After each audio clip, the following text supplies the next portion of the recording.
Hey everybody, Charlie2 here, and welcome back to Disco Elysium. When we last left off, we were questioning the Union workers. They call themselves the Hardy Boys.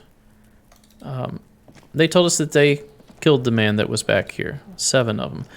But through our deduction of looking at these footprints, we've noticed that there should be an 8th. So we need to figure out who the 8th is. We assume it's a driver of some sort, and we know it's a she. So the only female driver we met so far was the Pell driver, I believe. Let's go in this bookstore and see what we can find out in here.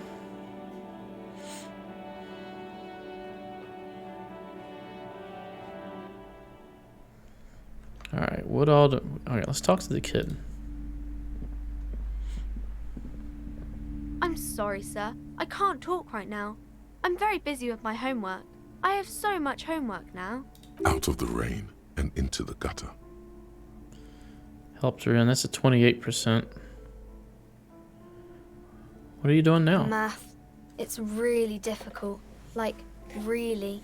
They say you need it to get rich.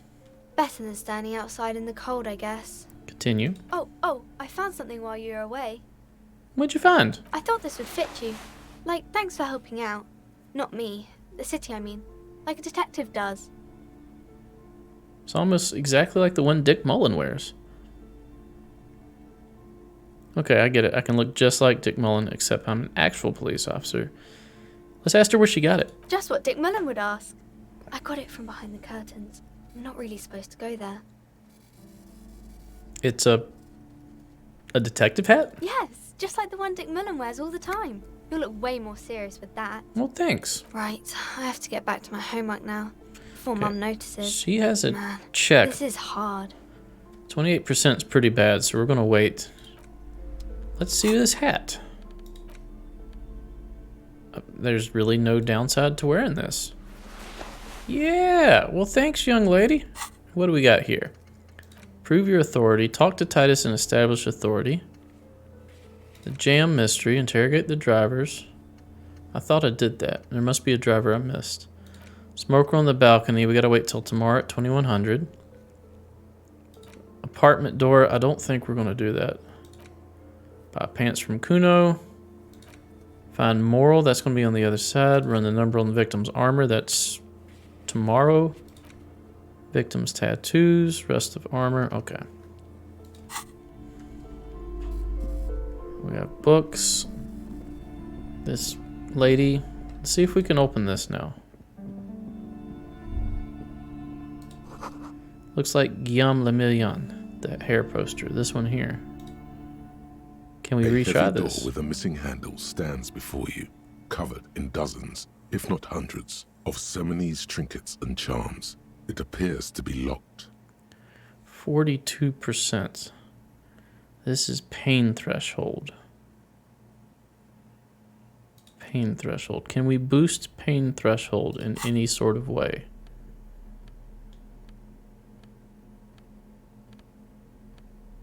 Just checking here to see if we don't have any pain threshold close. This will hurt us again. A heavy door with a missing handle stands before you, covered in dozens, if not hundreds, of Seminese trinkets. Let's go for it. 42%. Go. To be locked. Hey, we did it.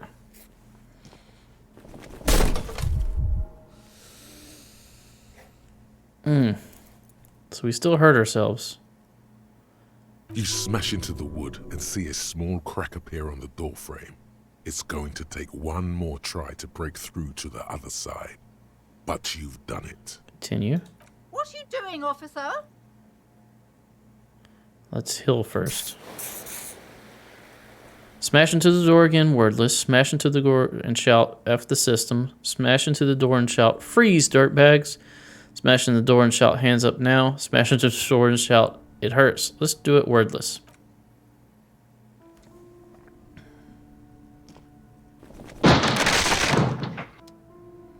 Wonder if it hurt me again.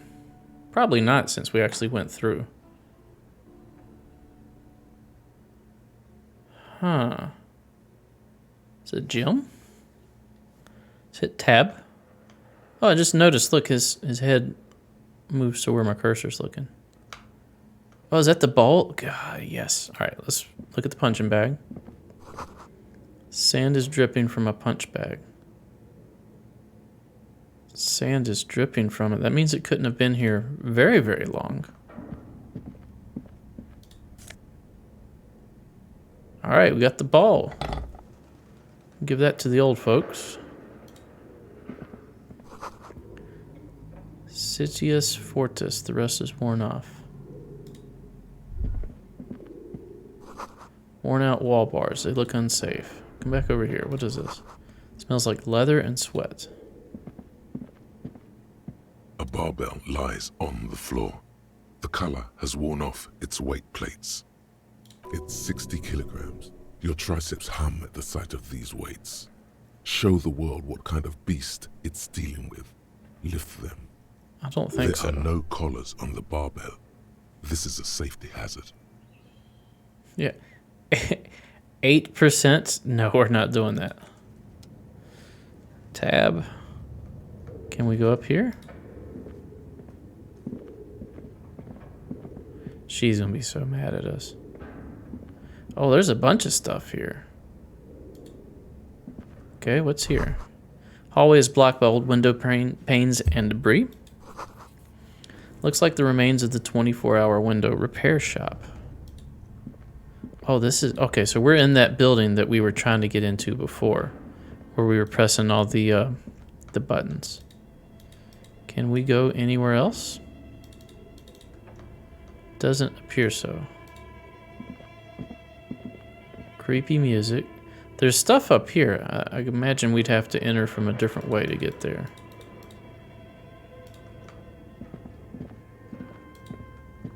Okay. Nothing else I can do. Let's leave. We got the ball for the, what was it, Petanque players? I think that was the name of the game, Petanque. Alright, she's gonna be mad at us.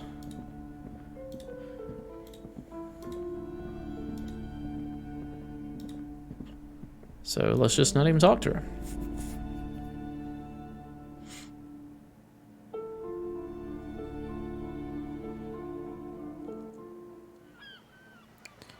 Alright, Petanque players. Got what you need. We are still waiting for a replacement for the bull you sent sinking. I got you one. What is this? Are you mocking us? This isn't for Petanque. Now, no need to get angry again, René. I'm sure the officer tried his best. It's not like there's a bull kiosk here in Martinez. I'm very sorry. It's the best I could find. The best, huh? This isn't even a bull. But fine. I guess you did attempt to right your hooliganism. Consider it forgiven. I found your guard booth. Yes. The Debardeurs Union pays me to stand vigil during the night.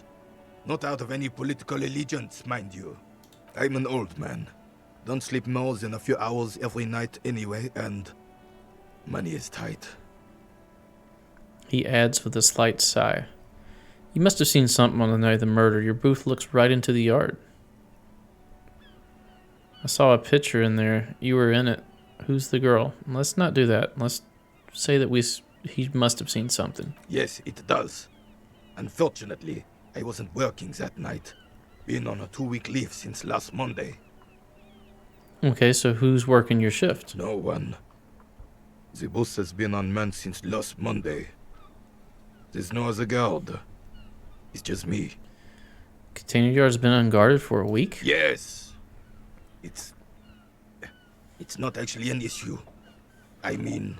Why not? Look, officer. The container yard doesn't actually need a guardsman. Never had one before, René. Monsieur Claire had that booth built specially for him. It's mostly decorative. Okay. The possibility of someone being in there is enough to discourage any ill-minded individuals. Okay.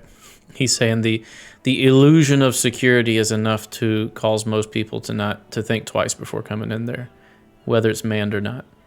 Evrard created this job for René.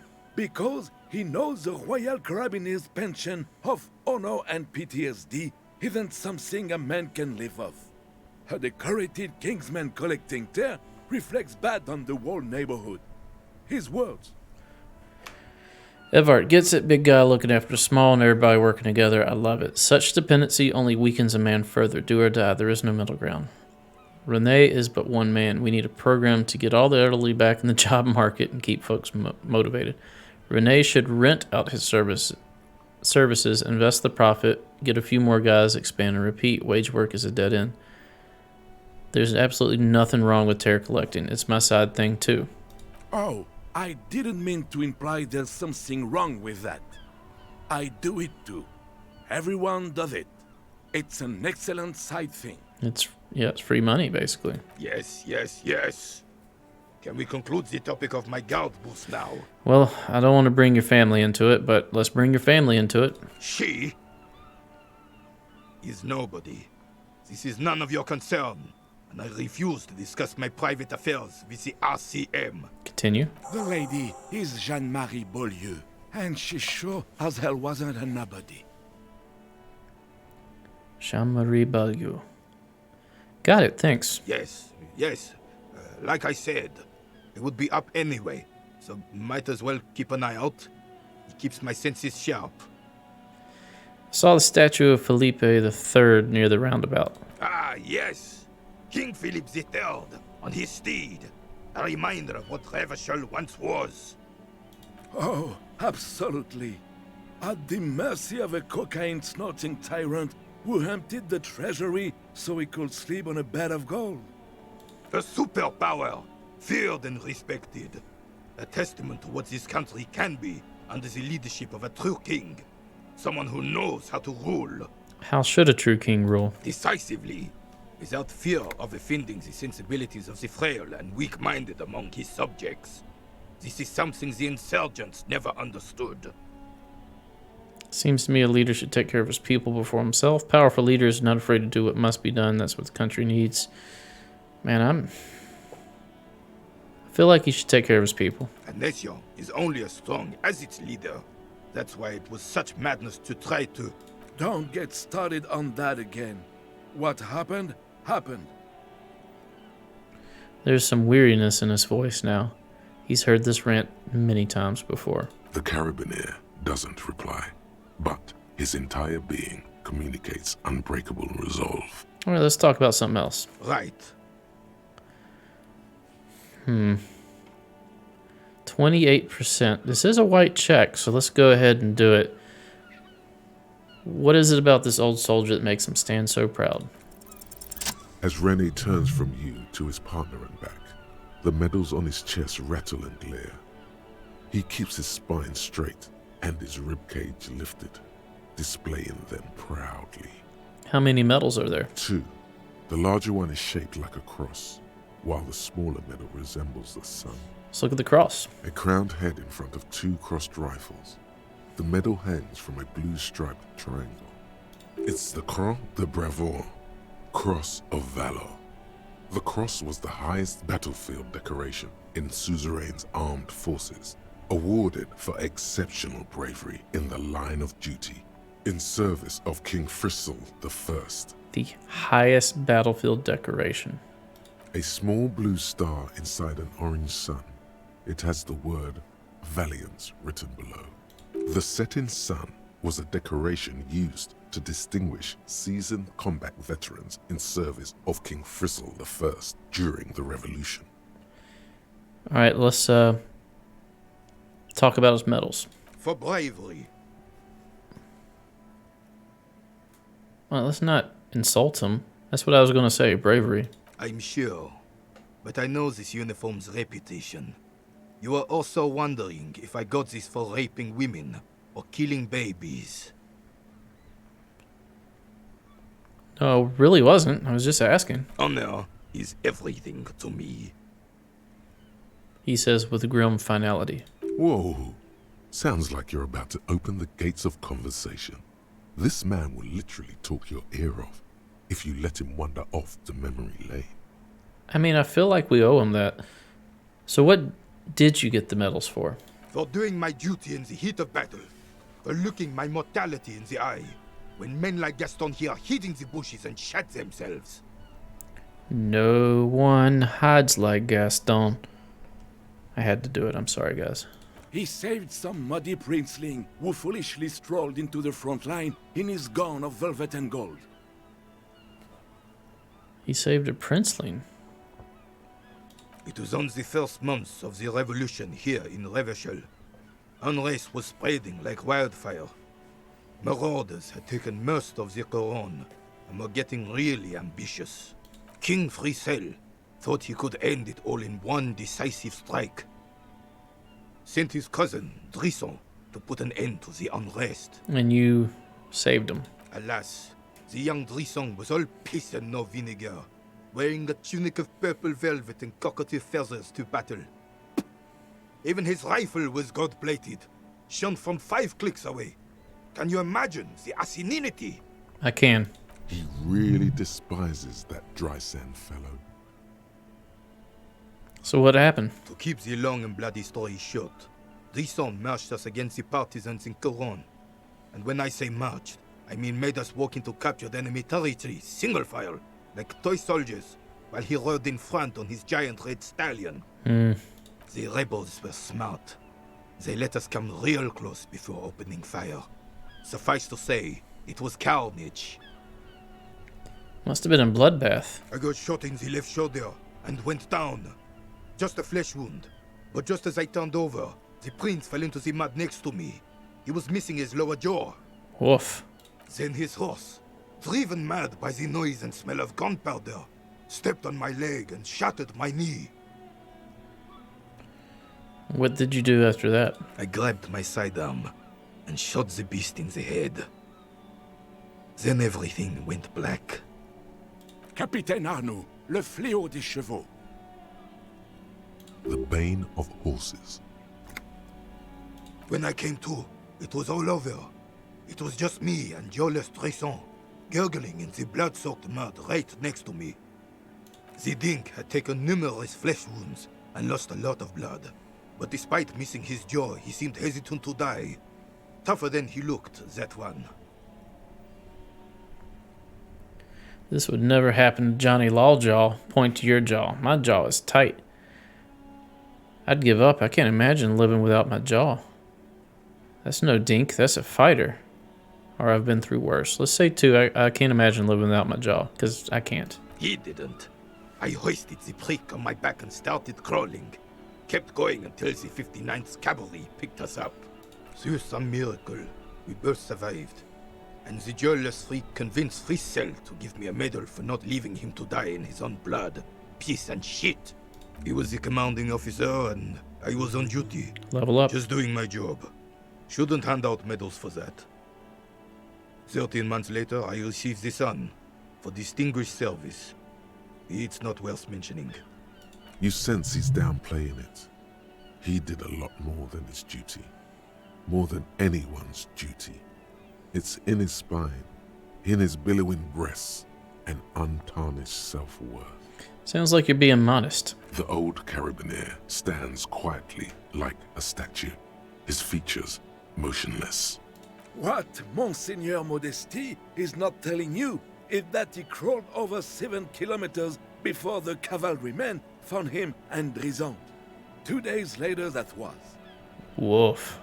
And that even while crawling with a mangled half-dead prince on his back, he still managed to murder 3 rebels on his way.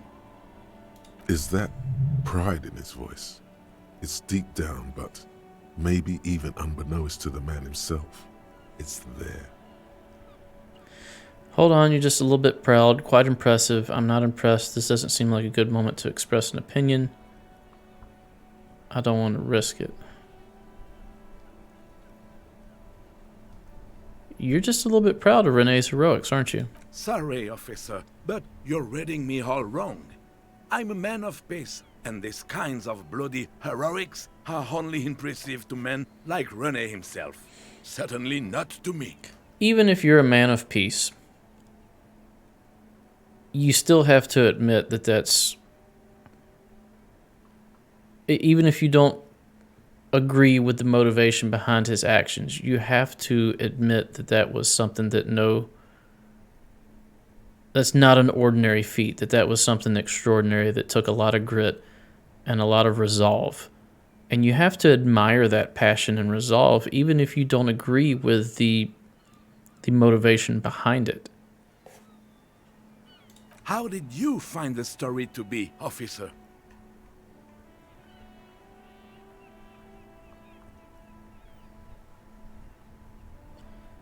Well, it is quite impressive, but I don't know if Revachol was great once. I feel like since I had that Guillaume Le Million thought that my character probably thinks that. I'm not going to say that I'm not impressed. It is very impressive. So we're going to go with one. Quite impressive is men like Rene who made Revachol great once. Maybe, but also bear in mind, officer. They don't end this out for anyone with a service record. Oh no, you have to get shot repeatedly. And you need to get your hands bloody too. Really, really bloody. Yeah. I don't think Rene had a bloodlust.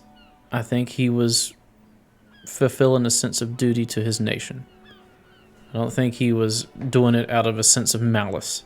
Do not speak of what you know nothing about, Poltroon. Duty is something you will never understand.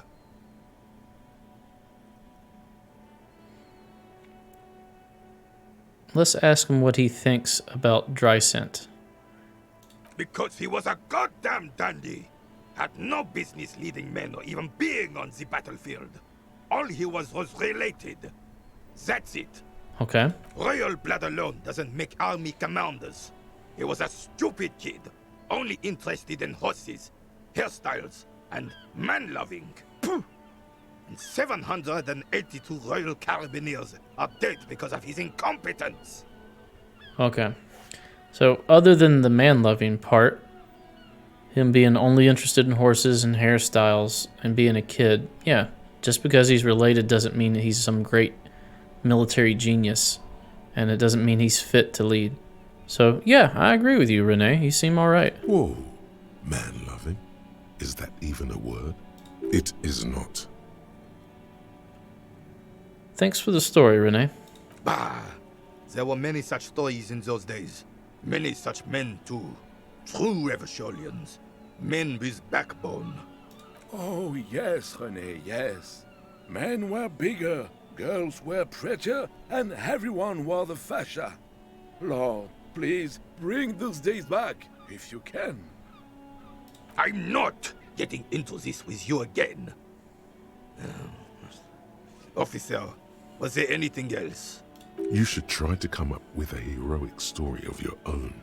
Impress this old soldier. I'm not going to make up a story of my own. Thank you for your time, brother. Hey, psst. Who, me? Yes, you. Word on the street is you're ready to start building communism again. No. Why would you even mention that? Alright, there's a bench I can use to pass time.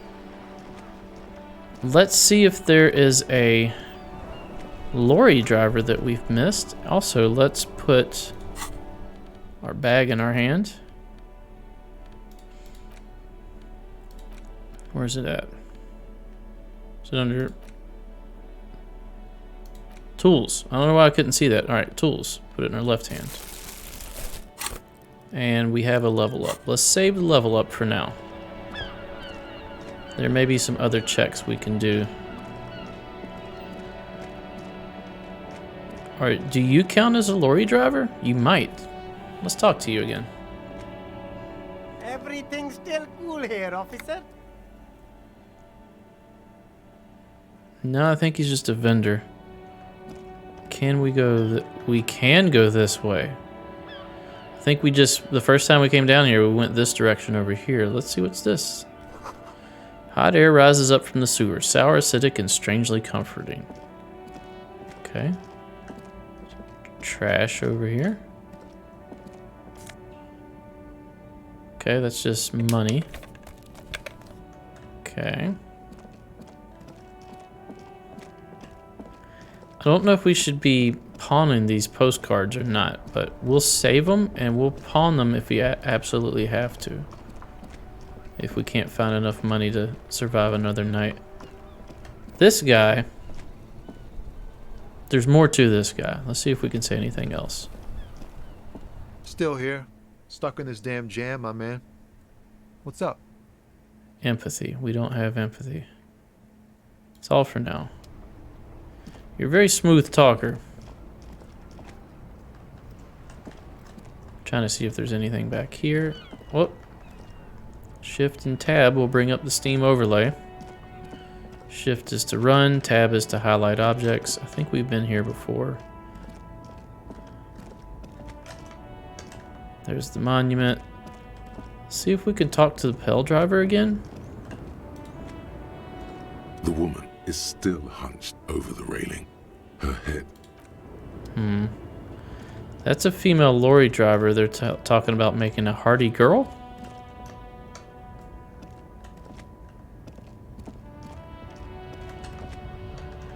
Can't speak to any of these guys. I've already spoke to him. Huh.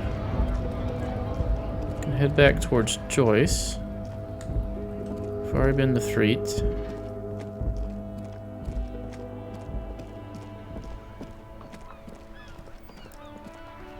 Let's check the pawn shop. Before we head up, let's check the pawn shop, see if there's anything we can do there. There probably isn't. We'll head in. Then we'll check our journal. I feel like we have to wait for Kim to get back to really progress anything else. So the Heimdall shirt is here. We have 16. We should be able to afford it. What a shirt. All other shirts pale in comparison to the muscular man with antlers and immense Zweihanders. Okay, it only costs 2, so let's buy it. Welcome to Heimdall, officer. Okay. That's no longer yellow. Let's look at the shirt. It is pretty awesome. The man from Heimdall is standing in front of a burning village, dual-wielding his ever-present Zweihanders. His muscles look ready to burst out of the two-dimensional print and into your three-dimensional life.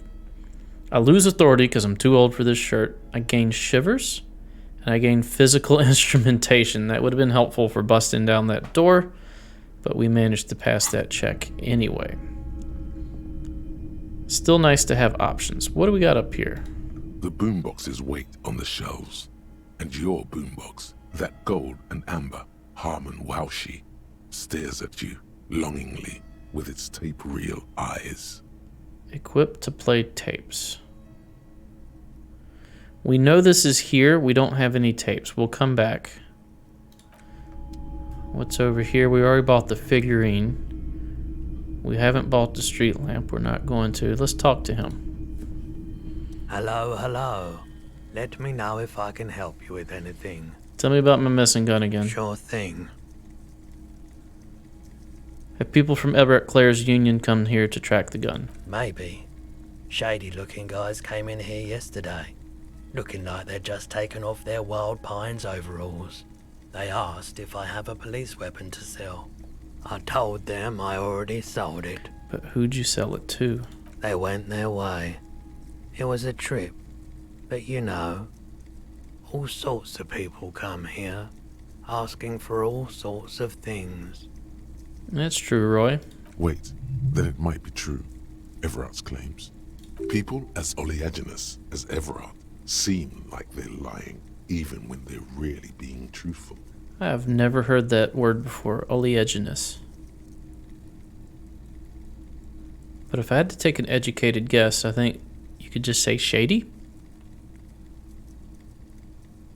Thanks for the review. Let's talk about something else. Sure, man. Something else to sell? Sure. Let me have a look. Check my pockets. Anything else you're thinking of selling? blue pin, figurine, shift card,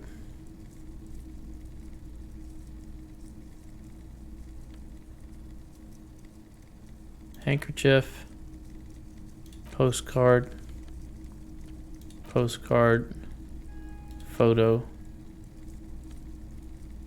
postcard.